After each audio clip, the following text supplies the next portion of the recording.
Charles, pourquoi t'es obsédé comme ça par le Japon au niveau monétaire? Alors, le Japon, c'est le patient zéro, c'est celui qui va ça va être le précurseur de pays comme la France et l'Angleterre.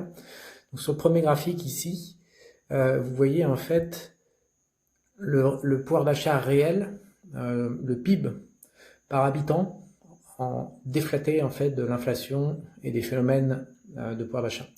Donc, vous parierez jamais. La courbe bleue, c'est celle du Japon. Et la deuxième courbe ici, c'est celle de la Pologne.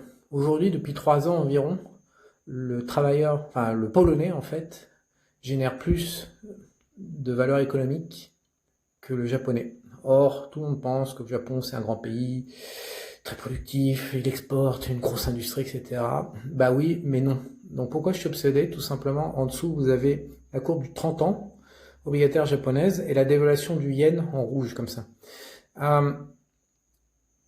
Il y a d'un côté une partie économique, de l'autre côté une partie monétaire. Le Japon, en fait, n'a jamais assumé ce qui s'est passé depuis 1990 et a préféré ruiner son peuple de manière monétaire, en douceur, décennie après décennie. Donc aujourd'hui, le Japonais, qui était à la base assez riche, ou l'un des plus riches au monde, n'a plus aucun pouvoir d'achat, même si de manière nominale, même si les prix affichés lui montre que tout va à peu près bien. En réalité, son pouvoir d'achat, donc sa richesse, s'est littéralement effondrée, tout en ayant un certain succès économique sur l'échelle mondiale. Donc je suis obsédé par le Japon parce que c'est exactement ce qui va arriver à l'Europe, à la France, à l'Angleterre d'ici à 5 ans.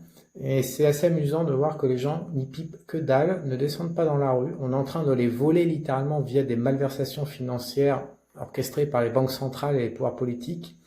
On les vole, c'est-à-dire qu'on les dépouille littéralement de plus de la moitié de tout ce qu'ils ont, tout en leur laissant la valeur nominale à l'état brut en hausse. Et du coup, personne ne dit rien. C'est pour moi le plus gros casse de la planète actuellement, ce qu'on assiste au Japon en fait.